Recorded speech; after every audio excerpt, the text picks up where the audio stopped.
Welcome to Yoga with Sara. This is a Yin and meditation class taught in a trauma-conscious style. The emphasis is on sensation and introspection, not perfect poses. This class was taught and recorded live and has been edited for clarity, privacy, and length. It is part of a 10 series of yoga classes. Enjoy! Welcome, everybody. Nice to see you. My quote, I wanted to read a quote from this today. Because we're doing Yin and meditation. Self-love is a sincere acceptance of the past, an agreement to make the most of the present, and a willingness to allow the best to occur in the future. Our mudra for the day. Adi Mudra, which I've said the last two classes, but I haven't really talked about. It's when you put your thumbs into your palms and then you cover your thumbs with your fingers. Adi Mudra, A-D-I, Adi Mudra, is before our hands could make any shape, it makes one simple and primal gesture, the fist. This is also known as primordial mudra or the baby's gesture. This mudra is a great companion of the meditative practice as it promotes calmness and stability of mind. In Adi Mudra, all elements come together, benefiting and protecting our vitality, nervous system, digestion, brain function, inner strength, integrity, willpower, self-confidence, and courage. I've been picking mudras that I've been noticing that I do myself, and so I feel like our bodies are smart. And they know what our systems need, even if they don't know that that's something that's a thing. So who'd have known that holding your thumbs in your hands, it's just a natural gesture.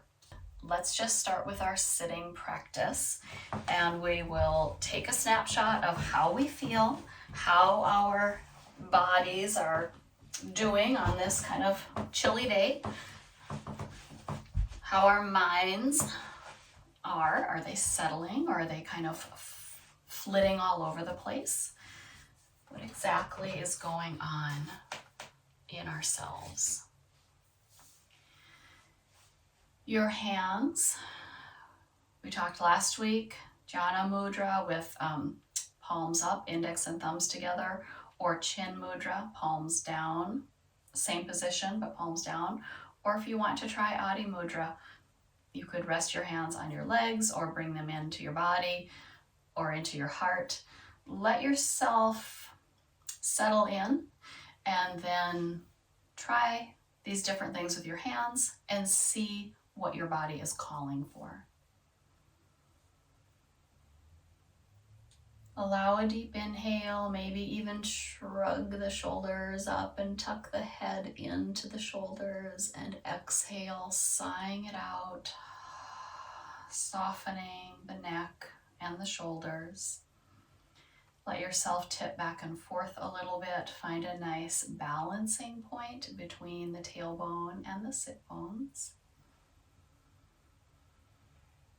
Decide if your legs are comfortable or do you need to find a different leg position. If, for example, a knee is bothering you or something like that, let your leg go out longer. It's okay.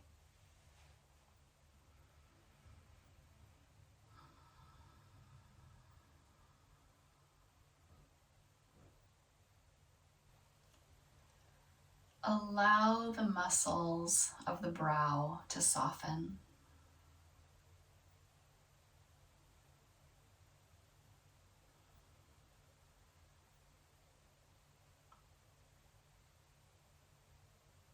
Allow the mind to begin to settle here in this time and place, this practice.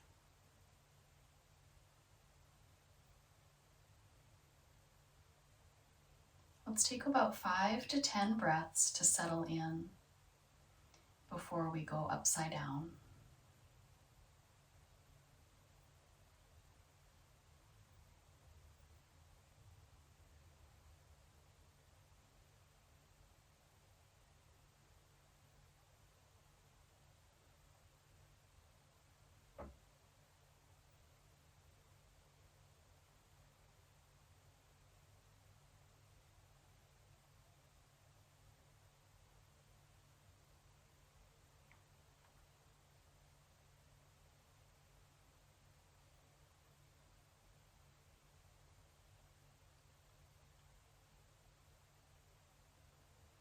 To keep your system calm, when you're ready to come out of this, gently bring the palms up in front of the face. Let the eyes open into the palms, just gently fluttering them open. And then release the palms away from the face, letting the gaze follow the hands.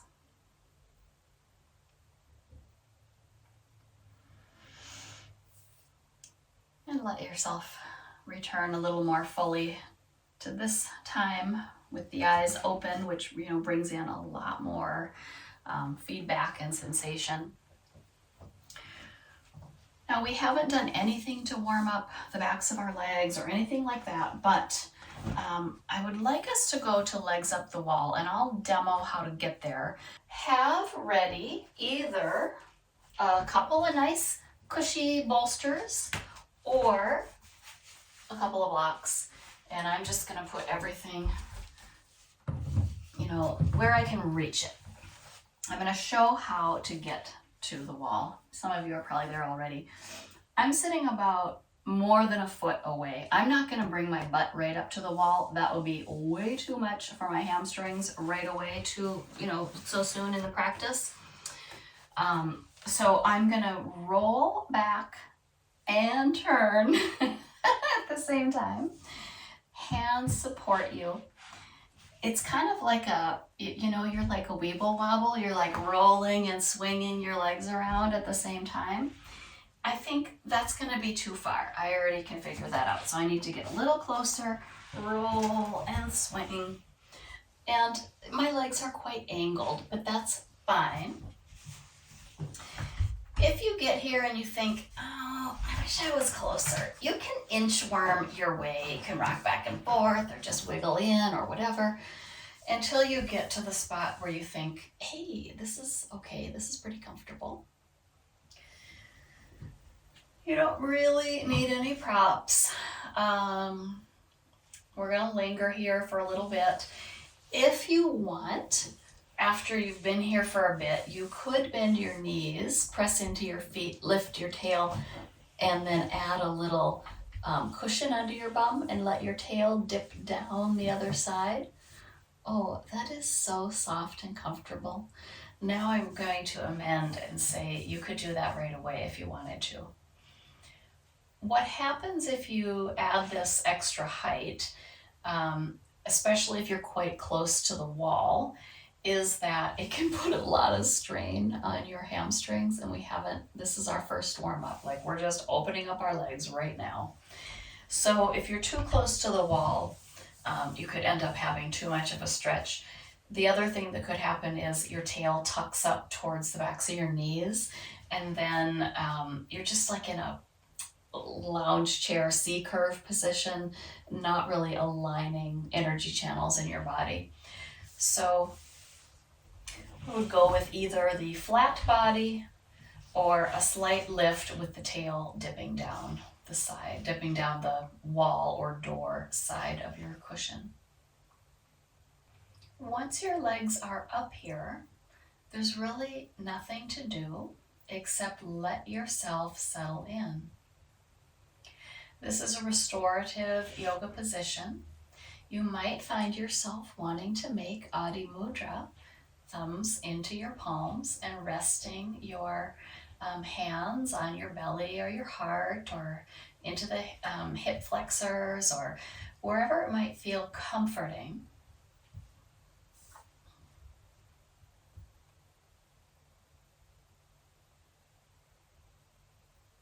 And then I invite you to bring your mind's eye to the brow point. And your mind's eye is the brow point, ironically. Imagine now that you can alternate the breath coming into your body between nostrils without using your hands to manipulate either nostril. We will just begin to imagine that we are breathing into the left nostril and up to the brow point, and exhaling out the right nostril. Inhaling the right nostril up to the brow point. Exhaling, brow point out the left side of the nose. Inhaling to the left nostril to the brow point. Exhaling, brow point out the right nostril. Inhaling, right nostril to the brow point. Exhaling, brow point out the left nostril. And let yourself take a few more rounds of this alternate nostril breathing. And it's imaginary, but that doesn't make it less effective.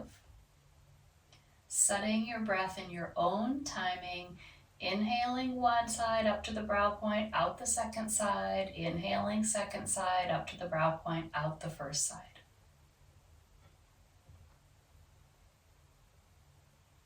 Bringing balance to our bodies through this breath practice, Nadi Shodhana, alternate nostril breathing.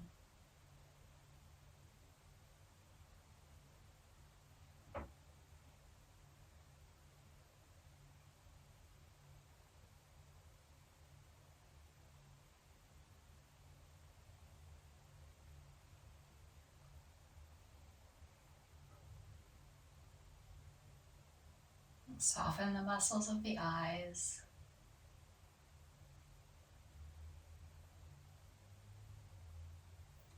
Soften the muscles of the scalp. Feel how the ears settle back toward the earth.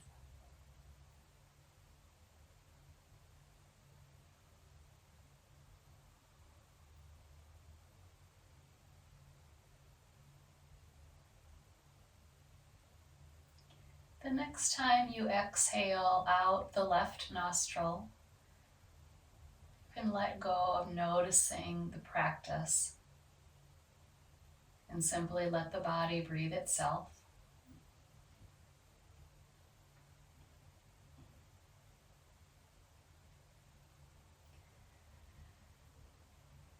And let us begin to find a bit of movement.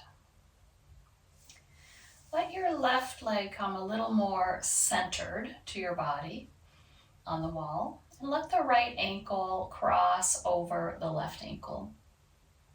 If your legs are bent or on a chair, that's okay. You can still have ankle over. You just might not have as much movement in your body because we're going to draw the right leg down, the left leg toward the body. Nice and slow. Let's bring the hands to the hips. You can do thumbs into hip flexors, fingers wrap around the outer hips. See how steady you can keep the hips as you glide this right ankle from the front of the left ankle toward the left knee, toward the thigh, and then back up to the ankle. Take it a time or two, starting a bit of movement in the knee and in the hip. I noticed on my return that I had a spot where my foot went jump and it sort of cruised along quite a bit faster in one spot than in the others. If you've got something like that, pay that spot a little bit more attention. And if it's not working to have your hands where I said, put them somewhere else, on the belly or down by your sides.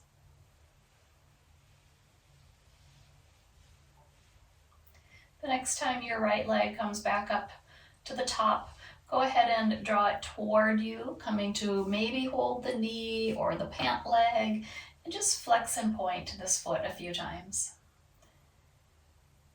We're not going to do the extended hamstring practice that we did last week, but let's give our foot and ankle a little bit of attention here. And if that's feeling like too much, you can put your foot on the wall and point and flex your foot while it's resting on the wall. So it just depends, where do you want to focus this attention? Is it more important for you to focus it just in the foot and ankle, or do you also want to add sensation to the hamstring by drawing the leg closer to the body?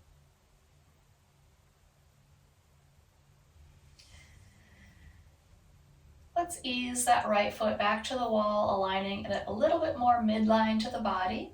And then keeping the pelvis still, float the left foot off the wall and cross it to the right ankle. Slowly glide the left ankle along the right leg, from the ankle to the knee, possibly closer to the body than the knee. Mine's not really coming much closer. And back up to the ankle. Oh, so jiggly joggly there. That had a cog with some missing teeth, I think. Take it a few times. Oh, I notice I'm starting to really tuck my chin to pay attention to what I'm doing. If you're doing that, close your eyes and pay attention internally. So let go of any constriction you might have been making in your throat or in your belly or anywhere else.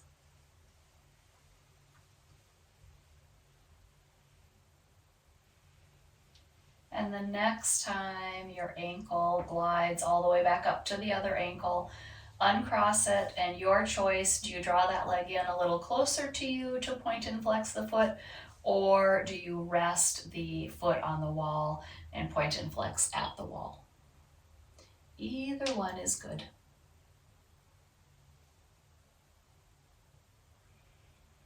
So elevating our legs like this can really help bring, if there's any swelling in the feet or ankles or knees, this is going to help bring this all back into the heart center for recirculation. Good. Gently release. Both feet are on the wall. And now let both feet slide down the wall so the knees are bending toward you. And this is where you're going to want your cushions or your blocks, one on either side of your legs. You may end up making some additional adjustments as well. The feet come closer and closer to the floor and the knees drop open to the sides. It's basically bound angle or butterfly pose, but at the wall. Sometimes, I can't reach my block. A block under the heels, so up against the wall, and then the feet land on the block, can be nice too. So lots of propping options here. And then once you settle in, my hands just automatically went to Adi Mudra. Like I said, I do this all the time. I'm always tucking my thumb into my hands. So I'm finding I'm like tucking my thumbs in, and then I'm stuffing my hands between my legs and the bolsters, because it just feels cozy and safe and tucked in. That might be true for you as well, or you might find that you would like a different placement or a different mudra for your hands. Let your inner knowing guide you.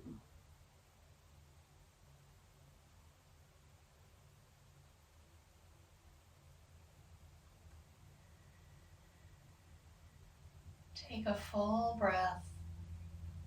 Even shrug the shoulders up to the ears and turtle the back of the head into the shoulders. And on the exhale, release the neck, release the shoulders. Sigh the breath out.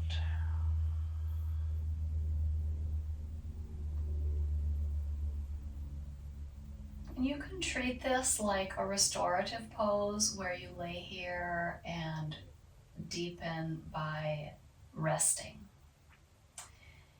If that's not, if you feel too jittery or your mind won't be still, then I'll guide a little bit of shoulder movement. And if that helps you stay more focused in the moment, then you can add this in if you want to. If it suits your body, float the fronts of the shoulders toward the sky. Ever so slowly. Feel how the muscles of the chest, each fiber is contracting just a little bit more. Relax the back of the neck. For me, this means my chin tilts up a little bit.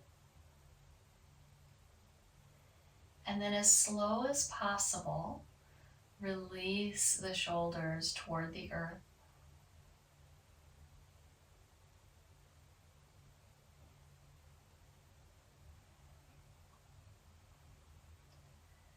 Sometimes that feels so squeaky and creaky, I can hardly stand it.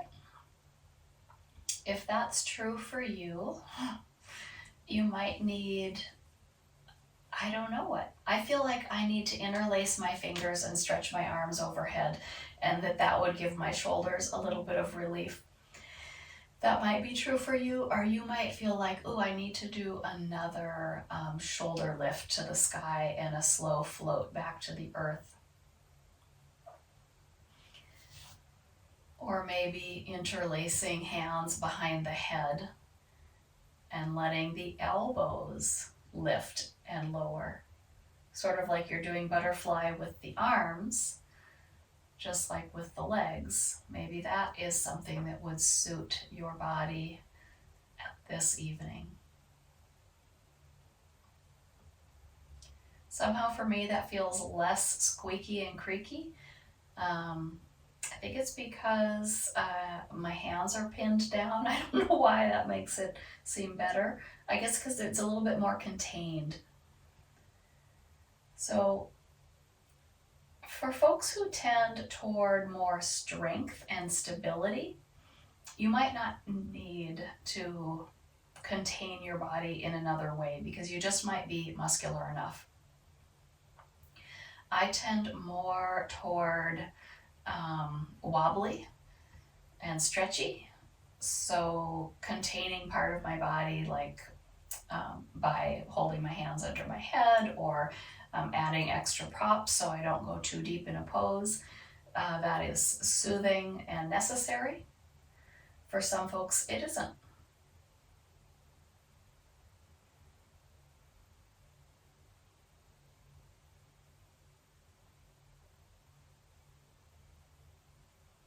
And I didn't mention if anybody had taken the option of having the bolster under their sacrum when we had legs up the wall, you can still have that when you've got butterfly pose, but you also don't have to. You could have taken it out.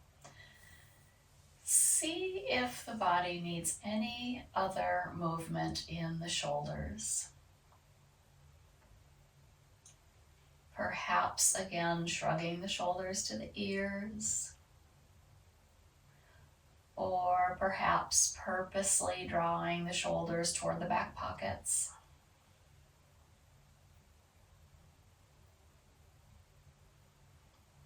We'll take another 5 or so breaths in this bound angle pose or bound angle shape with optional shoulder stillness or movement.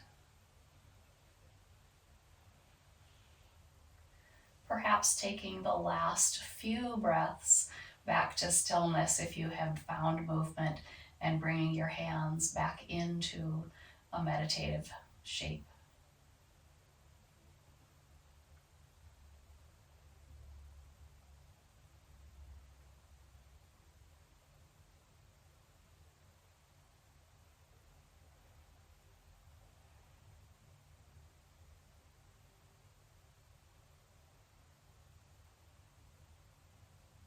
I invite you to bring your noticing into the sensations that you might be having in the legs.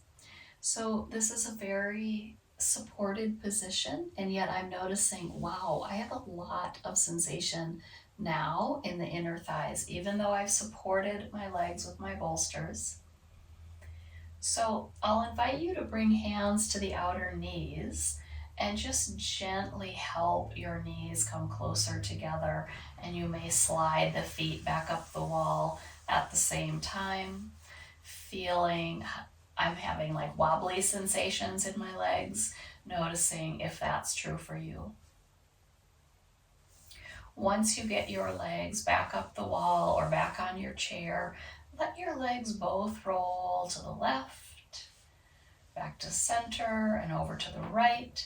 It's like basically we're doing windshield wipers. or ski legs on the wall. Notice how this is causing a little twist at the pelvis.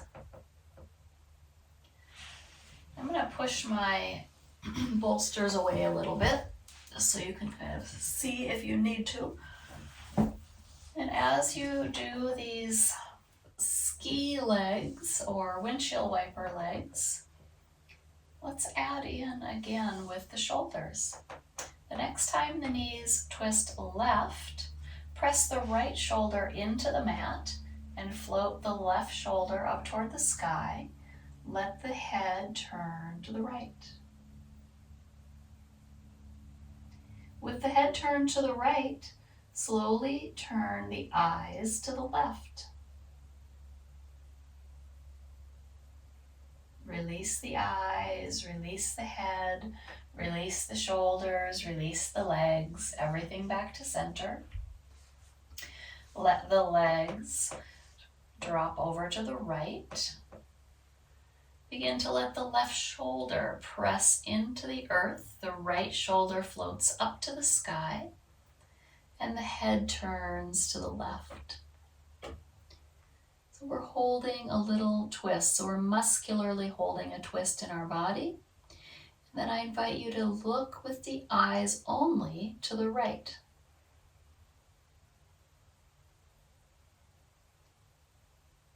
And release the eyes, release the head, the shoulders, and the legs back to center. Let's send our legs a bit longer again and cross that right ankle over the left one more time. Glide the foot toward the knee, and this time help that foot come to the hip side of the left knee. And then start to bend that left knee a bit. So now suddenly we're in ankle to knee pose at the wall. Now I kind of wish I had a little more space here. If that's true for you, slide your left leg back up, slide your right leg up, and put your feet on the wall and just inch your way away until it's as if you have legs on a chair. So you've kind of got this 90-degree bend in your knee. Send your legs longer again and slide your right ankle back to the left knee again. Bend the left knee, putting the left foot on the wall. And here's where we can butterfly our right knee now, using the musculature of the right hip to allow a softening. For me, it's a softening to inward or to center line, and I have to kind of muscularly push the hip away. Now, I'm wanting you to do this without moving the rest of the hips, but maybe we should let the hips move. Next time you push your knee away from the body, go ahead and let the hips shimmy. So now you get a shorter left side waist, and then shimmy the other way, shorter right side waist, longer left side waist. Shimmy back the first direction. And just take this a few times. You can even bring your hands to your hips and push one up or one down and then the other one. Letting the hips shimmy back and forth a few times until you can find where they feel fairly aligned to the bottom ribs. So keep an equidistance between left hip and left ribs and right hip and right ribs. And then you're quite likely to find some sensation in that right hip. You might let this left foot start to slide along the wall, coming into a twist. I wish I had my block to land on. Got it. You may need a little floor booster, right? So maybe not. I like the twist because I feel like that really accentuates this opening in the right butt hip area. For some folks, this isn't the right position and you'd rather be aligned to your mat and maybe even clasping behind the left knee and drawing your leg in that way. Either way is fine. Using the wall to support you or using your hands to support you. finding an opening in the right hip. It doesn't mean that's the only place. Like if you've been biking, for example, and so you've strengthened your inner thighs, or you've been running. Well, I don't know what that strengthens because I never run, but I think it strengthens a lot of things. So you might feel this in other places than what I say. And if you're feeling something, you're doing something. I had a question after the first class of, I felt that in a different place. What am I doing wrong? And there was nothing that anyone was doing wrong. It's just where our body feels it.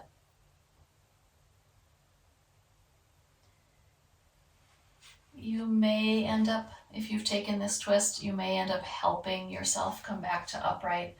We're a little bit more confined or contained when we've got our feet on the wall.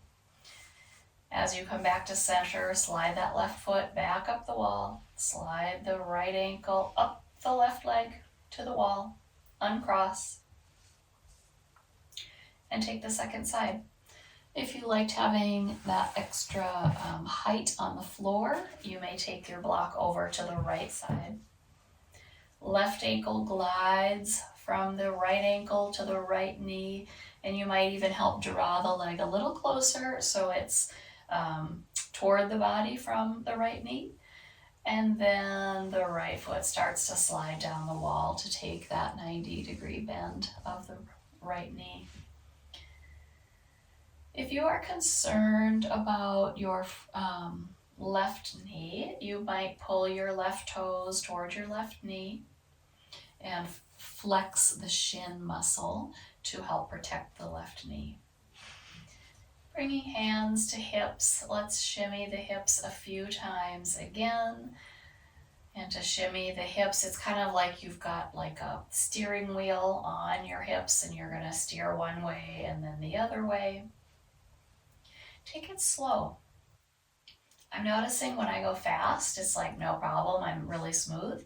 But when I slow it down, it's like, right? It's kind of cogging around in that movement, which means I need to slow down more because it means my brain and my body are not having a smooth connection.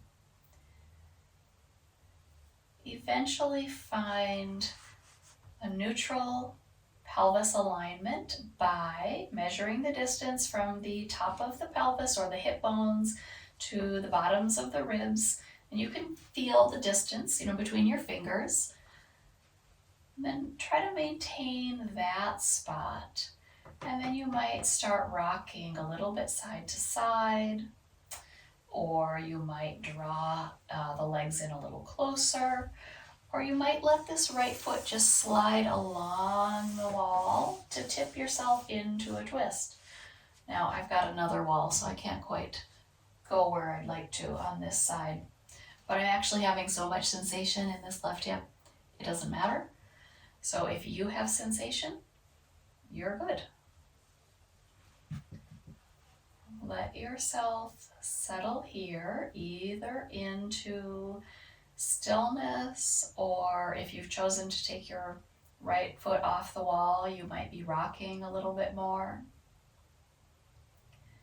You may find yourself taking micro movements in the pelvis, just easing around a bit to find more places with sensation.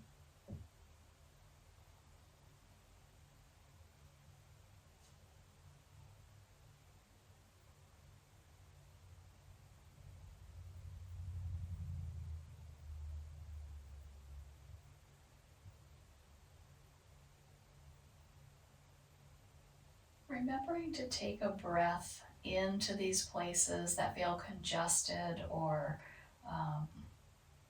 maybe they feel emotional or tender, like yikes, that's a lot of feeling in there. Breathe into those places. You might sigh it out.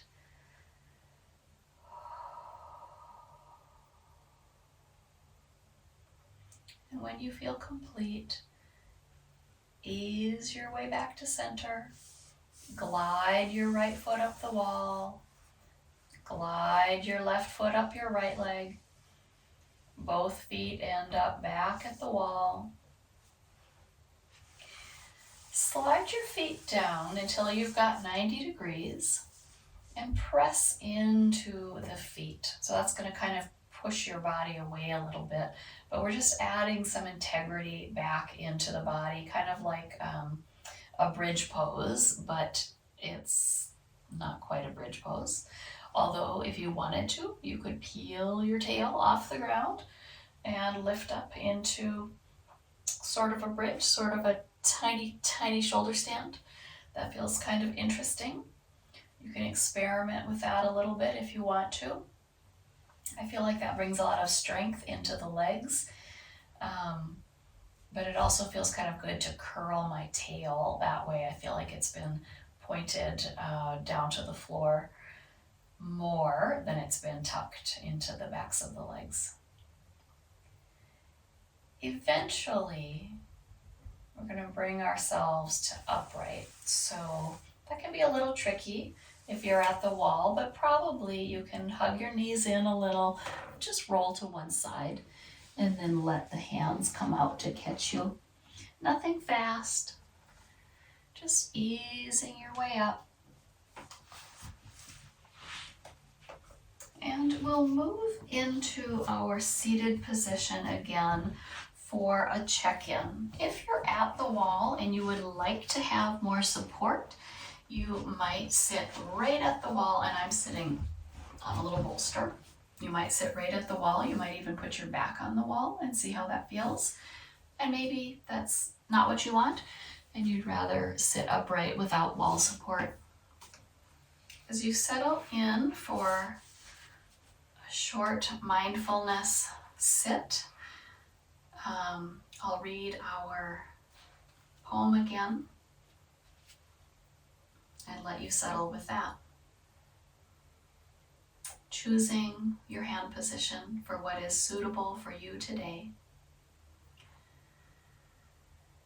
Letting the eyes flutter closed or gazing at something soft, letting your eyes become soft. Self-love is a sincere acceptance of the past, an agreement to make the most of the present, and a willingness to allow the best to occur in the future. We are wholehearted.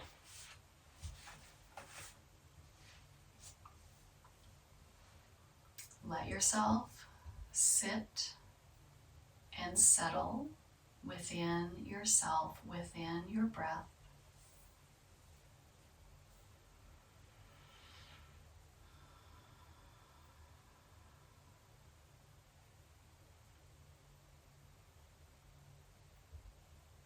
You might come back to your breath practice of imagining inhaling left nostril to brow point, exhaling right nostril, inhaling right to brow point, exhaling left.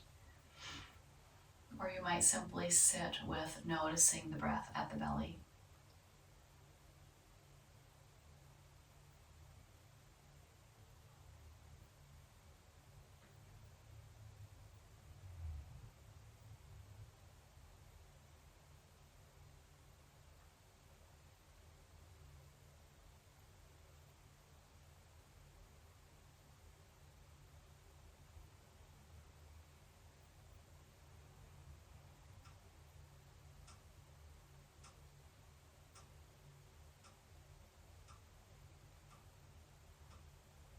Taking a few more breaths here.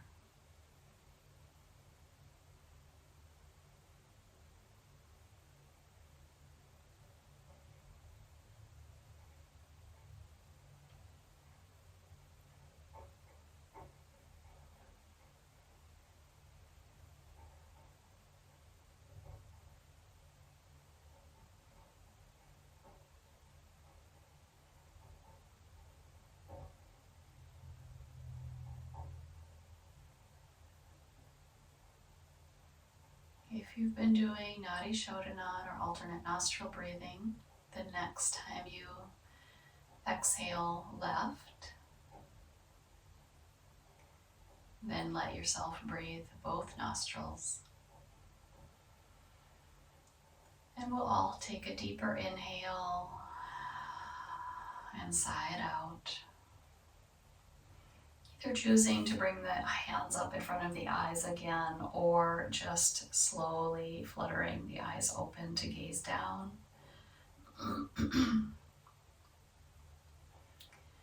And then taking in a bit more of the room.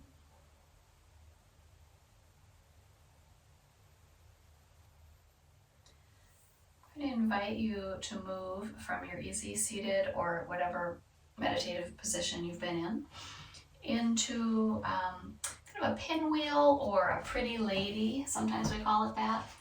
Let me move some of my props here. I'll scoot up a little bit too. You might want a bolster or a block to raise the floor a bit. So what a pinwheel or pretty lady looks like is one leg, and I've got my left leg in front, stays just like it was in easy seated, and the other leg turns and kind of comes behind you. The spot where you might want the bolster or the block is on your left, if it's your left knee that's in front. I also am still sitting on this folded blanket under my left hip. So I'm not totally even, but if I was on the floor, I'd really be tipped in that direction. So this has given my knees comfort and my hips have sensation, but they're not overly torqued. So prop yourself up enough that you still feel fairly level. With the left knee in front, let's bring the right hand to the left shoulder, and then the left hand can come out to your block. See, I need it because otherwise I'd be, tipped over on the floor. And we'll just take a few times of slowly turning left. And the hips get to turn also. Hips, spine, shoulders, head, and eyes. And then slowly we unwind.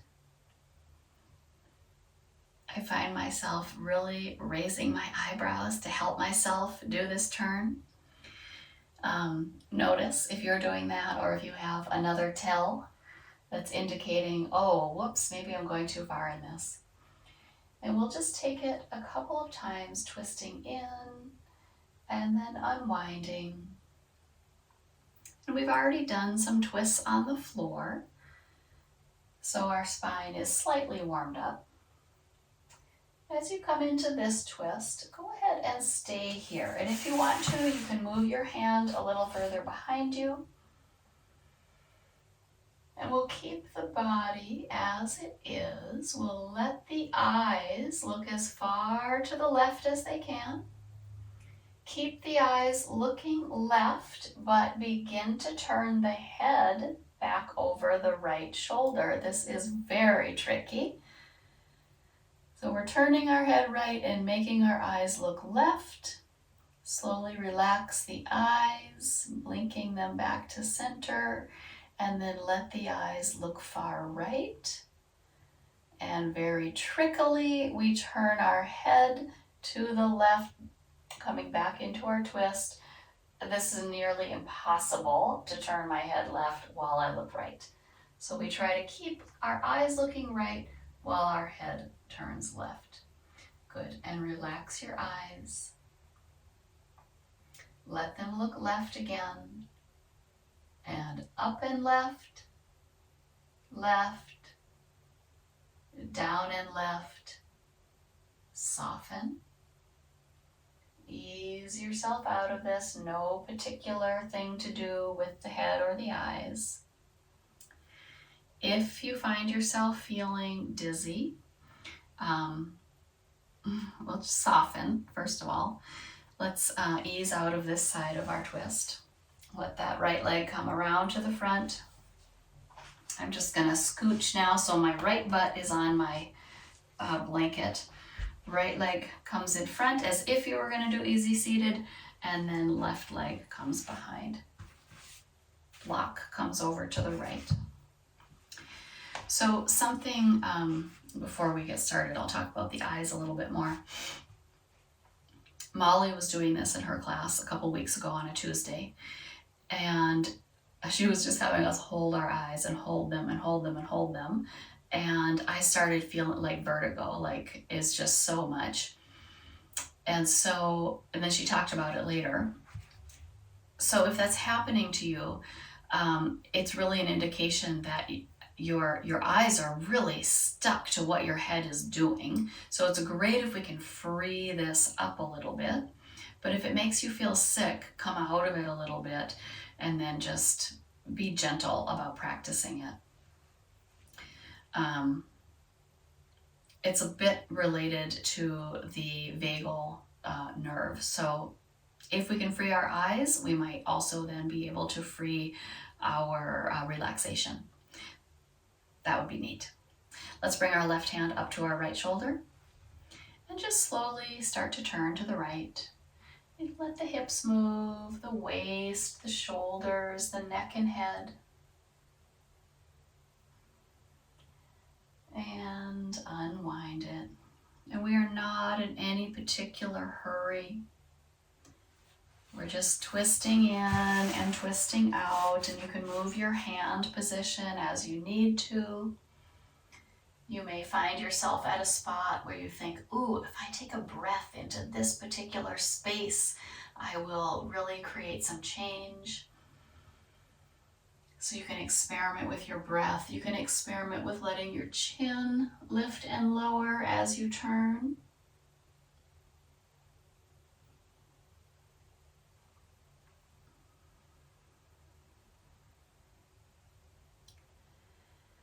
And the next time you turn into your twist, this is when we'll hold it. So get your hand quite comfortable. Let yourself twist to the right. Let your head look to the right as far as is comfortable. And then let your eyes look to the right. Let them stay there a few breaths. And then keep them looking right while the head turns left. And if it helps you to shut your eyes in order to keep your eyes looking right while your head turns left, you can do that. Once your head gets to the left, soften the gaze. You might blink the eyes back to center. And then I notice I'm totally crunching my back shoulder. Soften any parts that are helping. And let the eyes gaze left. And let the head start to turn back to the right while the eyes keep trying to look left. I'm finding it's a little easier now that we did the other side. Once you get your head back to looking right, blink your eyes back to neutral, and then let them gaze to the right again. And we can gaze up and right, just right in a center alignment, and then down and right. Center right, and ease the eyes back to neutral. Ease the body back to neutral. Help your leg come back around. We'll just set our props a little bit aside. Come back to your seat for a moment.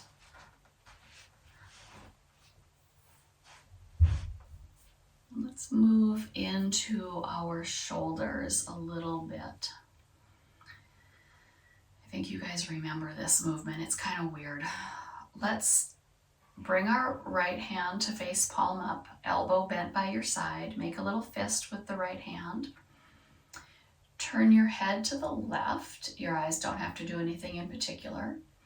Pull your right elbow behind you. Shrug your right shoulder up and tilt your head so that the chin lifts up, the face looks up, but the behind the right ear and the shoulder are kind of scrunching together. Drop your left shoulder away from the left side of the face. You might even reach your left fingertips out to the side or out in the air. You can experiment out in front of you. We'll see. You could rotate your left arm inward and outward. And you might even roll the head a tiny bit forward and back.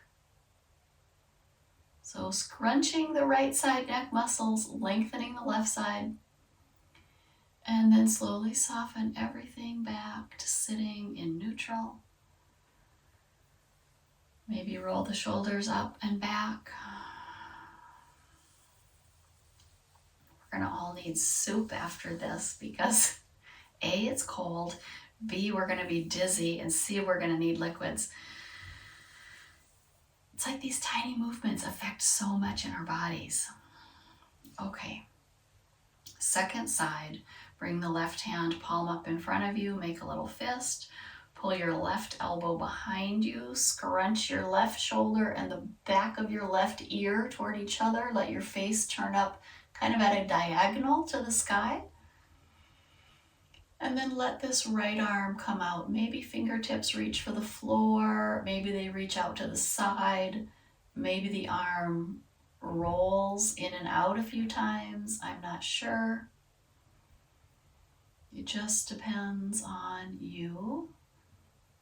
And whatever side we're on could be different. So this side, I'm feeling like my right finger's down to the floor is much better than out, kind of up in the air, which felt better on the other side. Again, you might choose to let your head move a tiny bit here. Either yes or no positioning.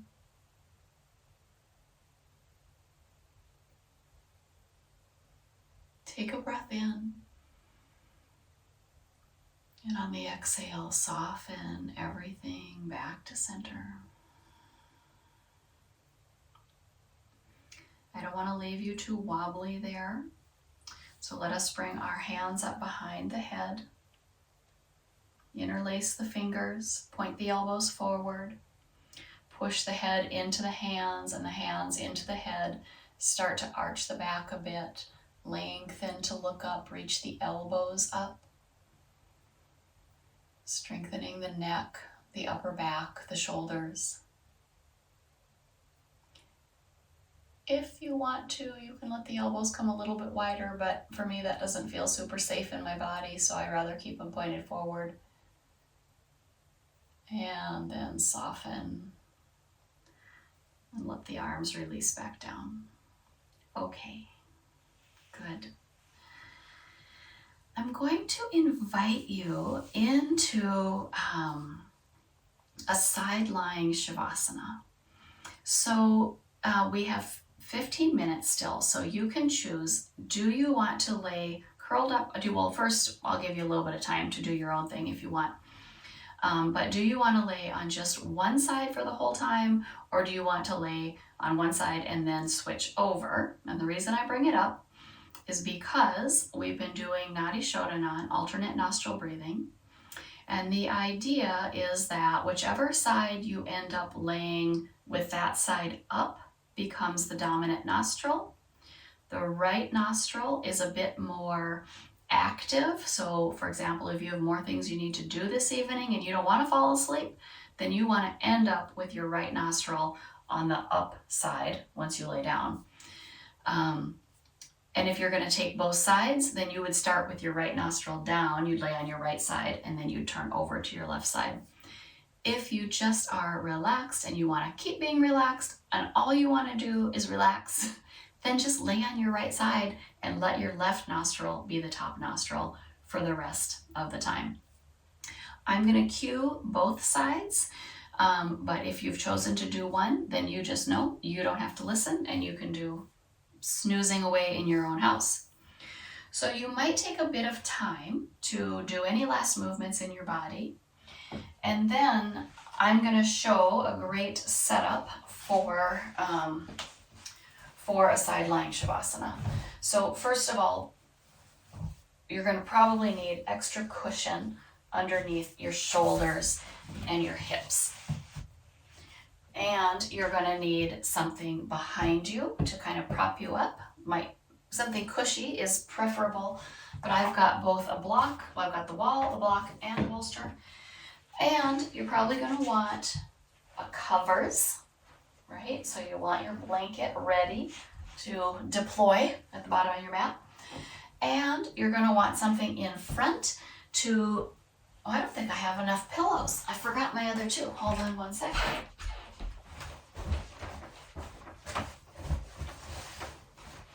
Okay, this is pillow intensive. Probably a pillow for your head and a pillow for your knees, right? So it's gonna look like this. I won't cover up, but imagine this will become a cover. Bolster behind,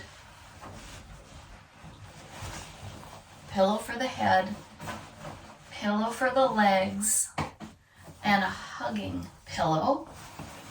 So it's like we're all gonna have a sleepover now. Oh, I'm not quite propped, so it's important to really stuff this bolster behind you and then really stuff this one in front of you. And then if I wanted to, I could grab my blanket, right? And just be 100% at ease. Now, I'm already going for my thumbs tucked in. I'm just noticing. I feel like this pillow my bolster's a little bit too big because I kind of want to have my hands tucked in. So you can play around with how much propping, how much pillows do you want? How bent do you want your knees? Do you have enough support on the back side? Do your hands want to rest in a curled in Adi Mudra position, kind of tucked under your chin and under your pillow maybe? And of course, I didn't mention that if you have, shoulder or hip issues, you don't have to take the side lying Savasana. You can take laying on your back or take a child's pose for a while first. And I'm feeling like I need extra pillows for my head because I'm not in my cushy bed. I'm on my hard floor. Okay.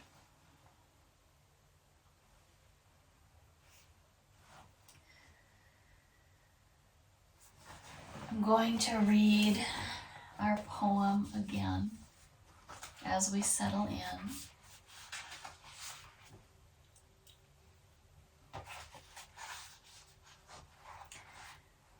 Self-love is a sincere acceptance of the past, an agreement to make the most of the present, and a willingness to allow the best to occur in the future. Wholehearted.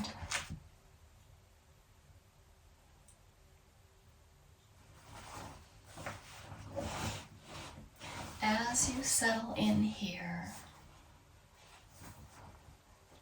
let your breathing become soft and easy.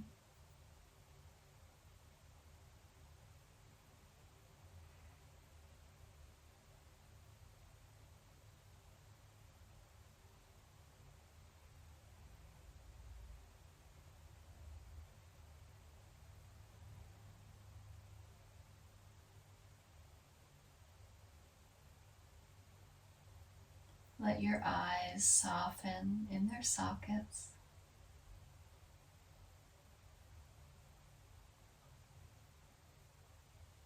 Let the tongue soften in the mouth.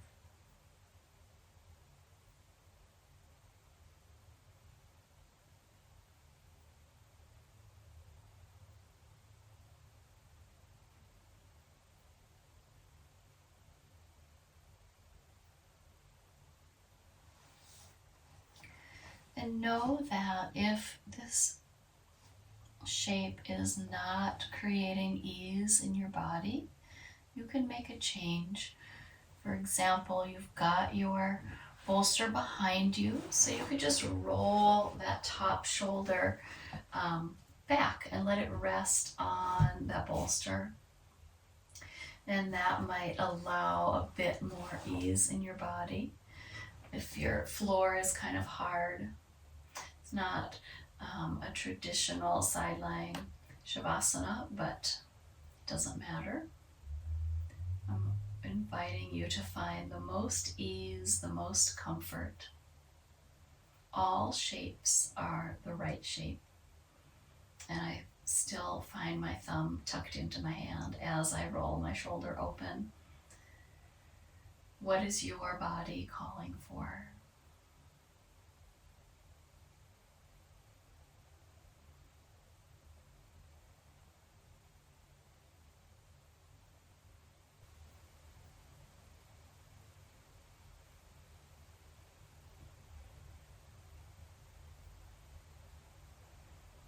If it helped you to stay focused in the moment, to do the imaginary Nadi Shodhana, you can add that back into your practice, imagining that you can inhale to the left nostril and up to the brow point, and out from the brow point, out the right nostril, in the right nostril to the brow point, and out the left nostril, and so on.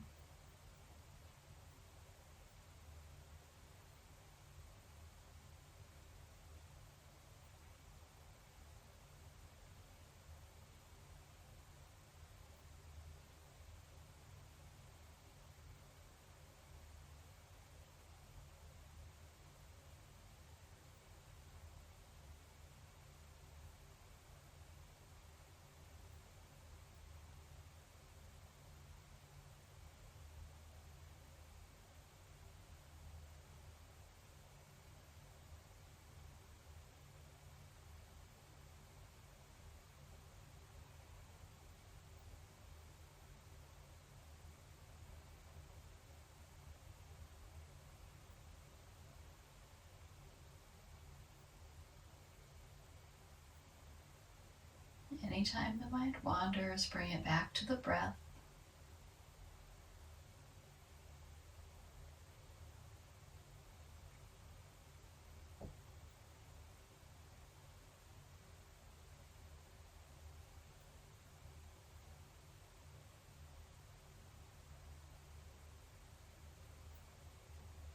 If you were wanting to take this shape on both sides, take about 5 more breaths and then begin your transition, moving yourself toward enjoying this on the other side.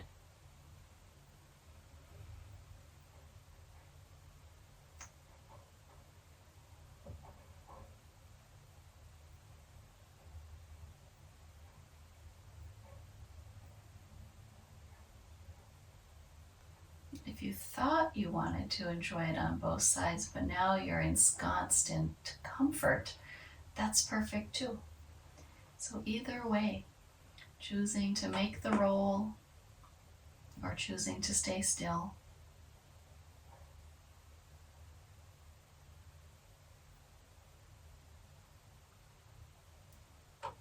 Swapping out your props or leaving them and just turning over and then repositioning. We essentially have 4 pillows around us, so it's okay to just kind of scooch them around as you turn.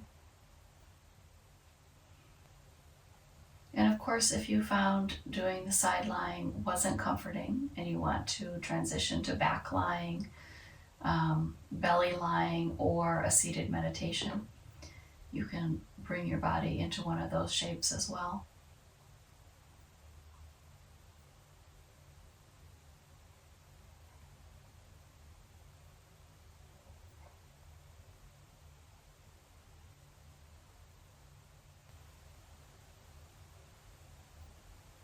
As you settle back in, allow the breath to breathe the body. Sigh out any held tension.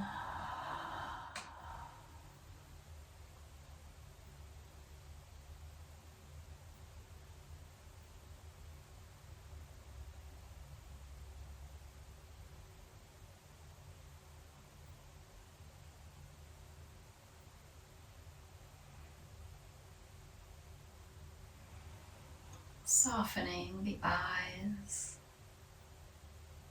the cheekbones, the mouth, the tongue, the jaw.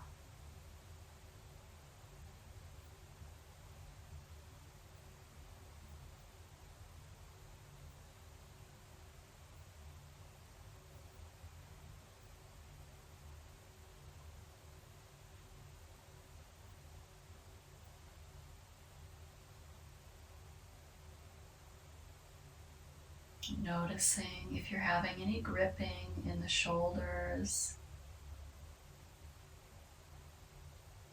the belly or back,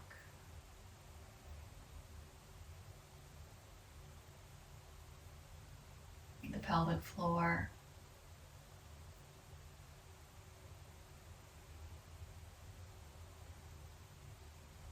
the hands or feet.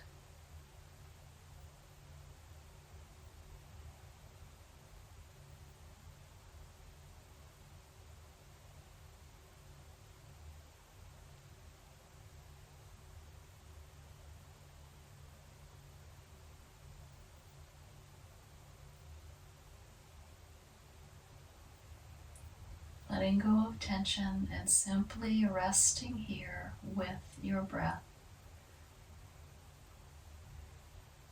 Taking another 5 to 10 slow rounds of breath.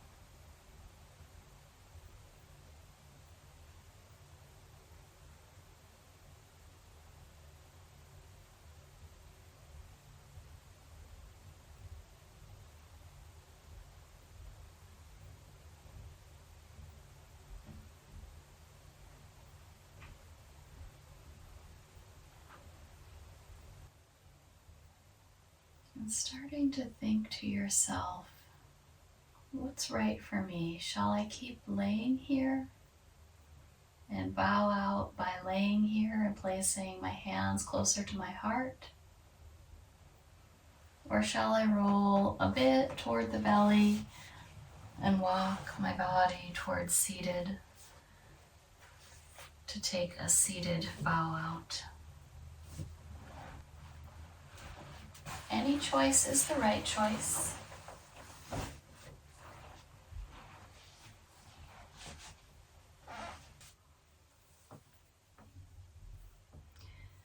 If you've chosen to come up to seated, taking a final assessment in your body, how does the body feel? How does the mind feel? If you've chosen to maintain a restful laying down position, same thing. How does the body feel? How does the mind feel?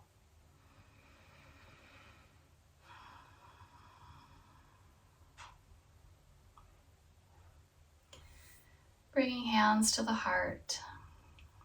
Thank yourself for giving yourself this time to practice yoga. Thank yourself for this practice of self-love. May we all be filled with peace and ease and bring this out with us into the world. Namaste.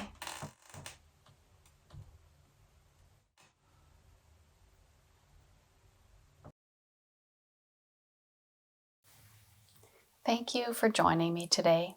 If you found this practice useful or enjoyable, please consider giving this video a thumbs up and subscribing to this channel. Thank you. I'll see you next time on Yoga with Sara.